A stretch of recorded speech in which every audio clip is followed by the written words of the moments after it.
Bonjour à toutes et à tous et très belle année 2026. Je voulais prendre le temps de vous remercier pour la confiance que vous nous avez accordée en 2025. Vous nous avez accueillis sur le terrain, vous nous avez partagé tous vos retours et toutes vos idées et c'est grâce à ça qu'on a réussi à avancer tous les jours. On sait que votre travail n'est pas simple et on veut vraiment continuer à vous aider au mieux. On vous a proposé de nous envoyer toutes vos questions sur la communauté et je vais répondre aux 5 thématiques qui sont revenues le plus souvent. Alors, pour la première question, qu'avez-vous retenu de 2025 ? Clairement, la santé, c'est un domaine où il faut rester humble. Les enjeux sont complexes, ça demande de garder un vrai lien avec le terrain pour être capable de comprendre ce que vous vivez tous les jours. C'est pour ça qu'on est allé dans vos cabinets, dans vos maisons de santé, dans vos hôpitaux. On a même inauguré nos nouveaux locaux à Nantes avec vous. On a pu avancer sur pas mal de choses, mais il faut qu'on continue de travailler à la fois sur les détails qui font la différence pour vous, les fameux irritants du quotidien, et sur les innovations qui vont concrètement simplifier votre quotidien et vous faire retrouver de la sérénité. La deuxième question, est-ce qu'il y a un moment qui vous a particulièrement marqué ?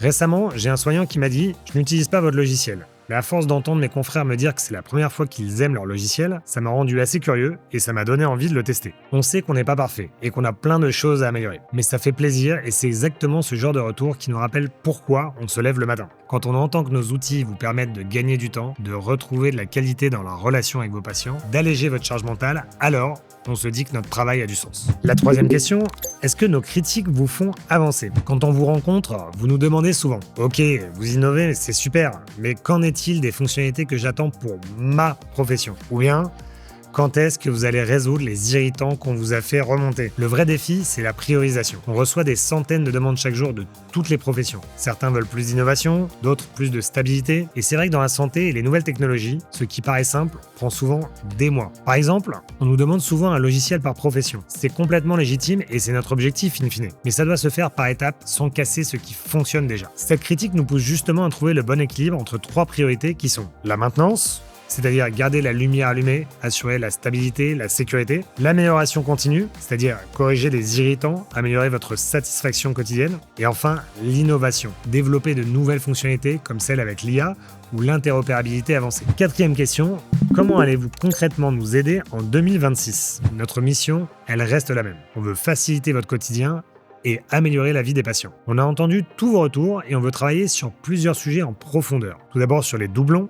On a une équipe qui va être dédiée à ça, sur l'expérience mobile, sur la visibilité en ligne, sur l'expérience autour du dossier patient et bien sûr sur tous les autres sujets qui remontent. Et on sait qu'il y a du travail. En 2025, on a lancé des innovations auxquelles on croit beaucoup. Pour ne citer qu'elles, l'assistant de consultation, l'assistant téléphonique, Doctolib Parent. Et on a lancé avec vous plusieurs initiatives autour de la santé mentale ou encore de la coordination des parcours. On veut continuer de développer tout ça avec vous et on va aller encore plus loin avec le Lab, notre plus grande initiative de co-construction. On va se concentrer sur 2 points avec le Lab. On va développer le dossier patient de demain, plus adapté à votre raisonnement clinique et qui sera enrichi par la connaissance médicale la plus à jour, fondée sur l'IA, et on va améliorer l'ergonomie de vos outils pour que tout soit encore plus fluide et encore plus intuitif. 5e et dernière question.